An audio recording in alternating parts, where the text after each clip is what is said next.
Tshisekedi contourne 3 pièges.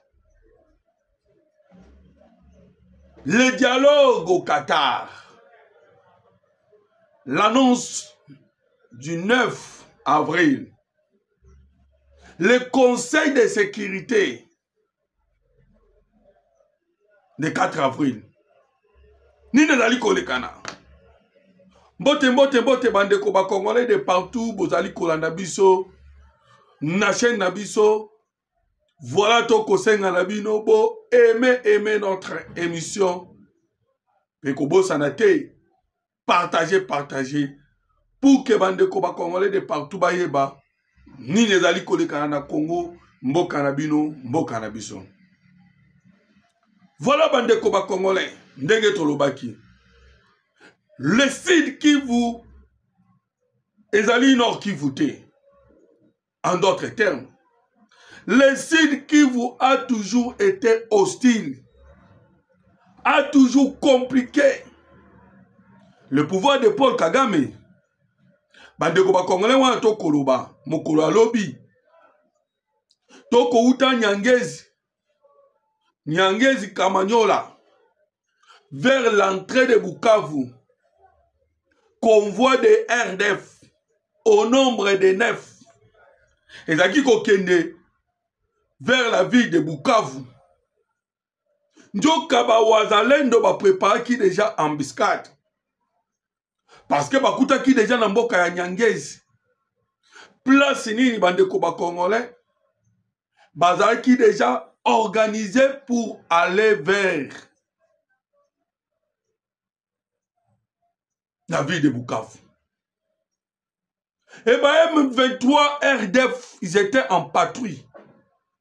Parce que, comme on a Bukavu et comme on a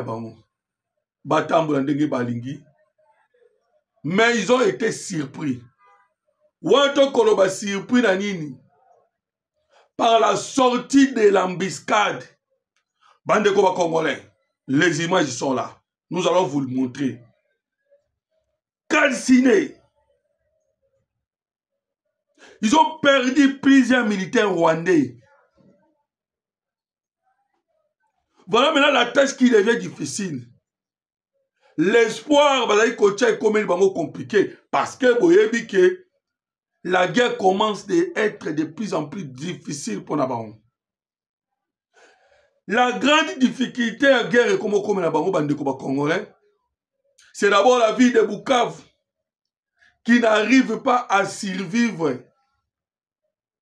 Oui, depuis M23 Bukavu, la vie devient de plus en plus chère. Mbongo ezate, ma banque fermée. Et M23 n'arrive plus. Les Congolais qui sont à Bukavu et à Goma, sont impatients. Voilà bandeko ba Congolais situation to koloba. Mais malgré cette situation de Toyo Bisabino, Banamboka Congo, Awato Koloba, les négociations Oyoyokaki.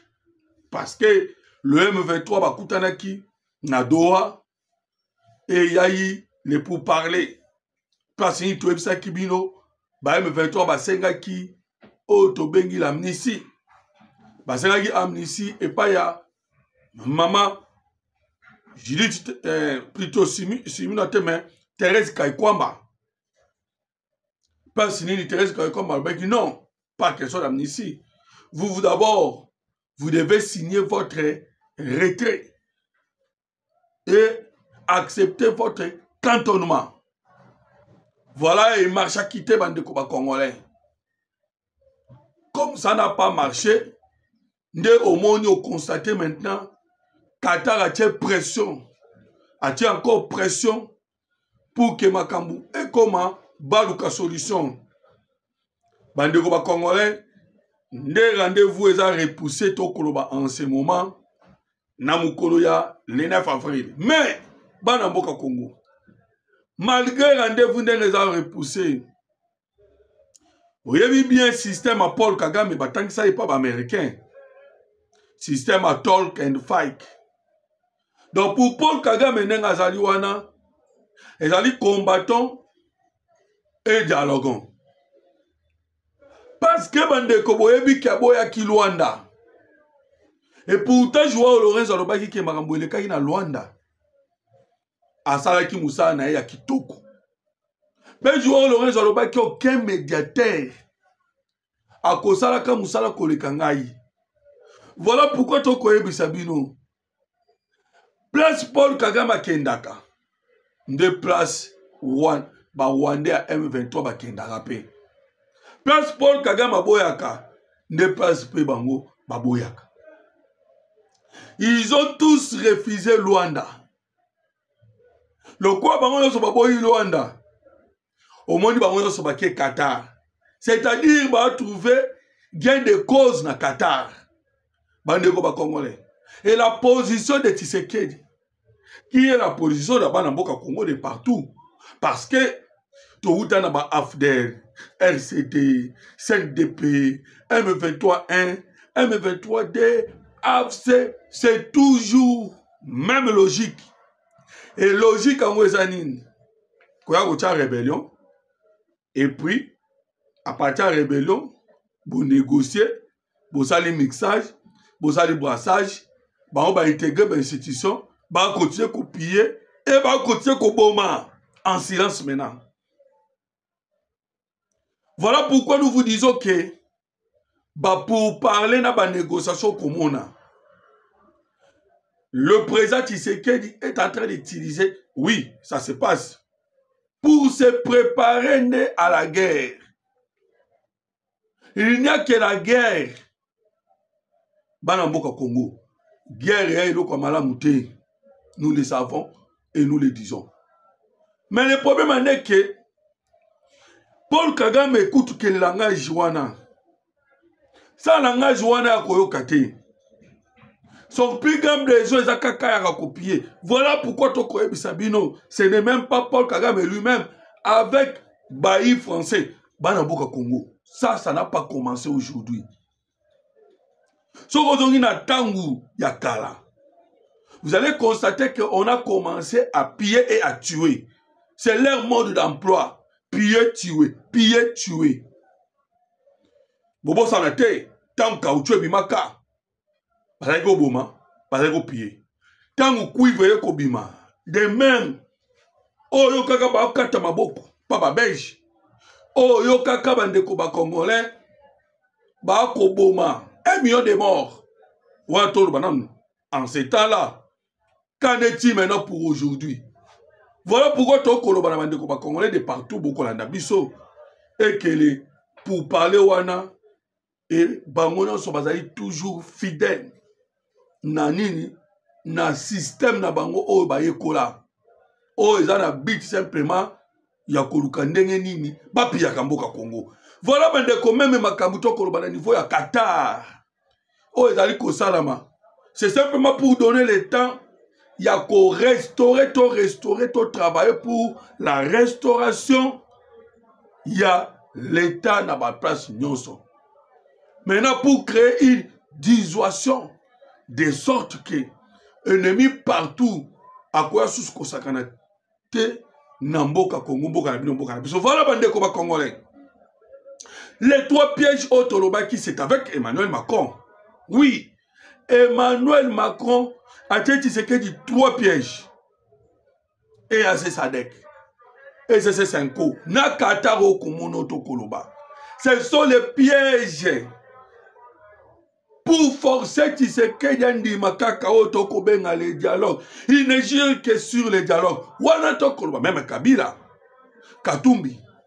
Tout ce que vous voyez avec ma mec et c'est 5 coups. 3 pièges pour le président Tshisekedi. Oh, bah, tchéli na mesa. Et bah, piège wana, objectif, l'ango, ezali nini. Ezali andi makaka négociation. Nasima négociation ne va qu'on renverser. Parce que c'est sa tête qui dérange. C'est Tshisekedi qui dérange. Bande Koba Congolais. Parce que lorsque tu suis EAC Sadek, vous allez comprendre que EAC Sadek, ils n'allaient rien d'autre que Emmanuel Macron. Parce que na kati ya EAC SADC biloko ekobima kuna ezali nini au nom dialogue intra-congolais sans city 2 oyo emema brassage mixage. Voilà ba négociation oyo komona même tozwi ya kata na uti koloba ya ECC Senko de même objectif wa biloko wana nyonso nanga na lobi ce sont des pièges. Mais si on a que le président Tshisekedi a otala ngote. Le président Zokotani. Le président Azali Kotala Otobengi amema Congo na kokoma victime. Voilà maintenant et qu'on mette fin à la guerre à répétition. Ah, ça dérangeait les Rwandais. Le pays Congo est comme victime. Voilà place Tshisekedi a même amoka. Tant que Koma maintenant victime, bande ko bana mboka Congo. C'est par là Tokoma lokoba Israël, Arménie, Rwanda et vous appelez RDC. Rwanda va reconnaître génocide congolais. Voilà le travail qu'on travaille après avoir causé la résolution 2773. Le président Tshisekedi a Kendewana a arbitre travaillé pour que Tokoma na kokoma génocide. Donc, ils ont reconnu. Voilà maintenant, après l'histoire. On a outu Koloba. Il y a résolution 2773. Mokola ba bataille au Toganyaki. Maintenant, le quoi Toganyaki 2773. Les 4 Ekozala, réévaluation il y a 2773. Lorsque maintenant on va réévaluer 2773, et Ekobota Nini, Ekobota sanction, parce que tout ce qui étape de condamnation. Alors maintenant, comme une étape de sanction. Là maintenant on va sanctionner. Et quand on va maintenant sanctionner le Rwanda, Tokolongwana maintenant, parce que tu as une première étape où il y a 2773, il y a une condamnation, peu recommandation. Alors les 4, nous attendons les sanctions. Après sanctions, nous devons mener maintenant cette élite. Il y a reconnaissance. Et nous sommes dans les bonnes voies. Parce que déjà, nous avons constaté comment tout ce que nous avons subi pendant des années. Voilà la lutte autour de nous. Maintenant, pour que nous puissions arriver là, nous devons d'abord, avec toute énergie, Tokokako, contourner tous ces pièges où l'Occident a été, entre autres, communautés internationales. Voilà, un bandé Koba Congolais. Nous avons voulu vous passer ces messages. Na 4 semaines, l'envoyé spécial au Donald Trump a tiré au Bengaki Bukilonae. Il va nommé pour l'Afrique. Il sera au Congo, au Rwanda, en Ouganda et au Kenya. Et par là, vous allez maintenant comprendre pourquoi Aoke ne va pas sur la Nyonso. C'est parce que Ezali Bamboka Oyo, Ezali na kati ya kochaka insécurité na Mboka Congo. Voilà pourquoi on a parlé de tous ces pays-là. Maintenant, son message est Zanine. Message n'a rien lobby que Azoya dans les buts a consulté Nyonso parce que les États-Unis d'Amérique doivent investir au Congo. Maintenant, Congolais, vous comprenez que Tshisekedi a fixé toute sa pensée pour na kolukande nini azo epa ya américain autokomo benga nini le moyen pour permettre l'accord et ça l'a signé parce que cet accord n'est qu'au même auto bengi nini la paix et la stabilité à l'est de l'RDC. Partagez bandeko et abonnez-vous massivement dans notre chaîne.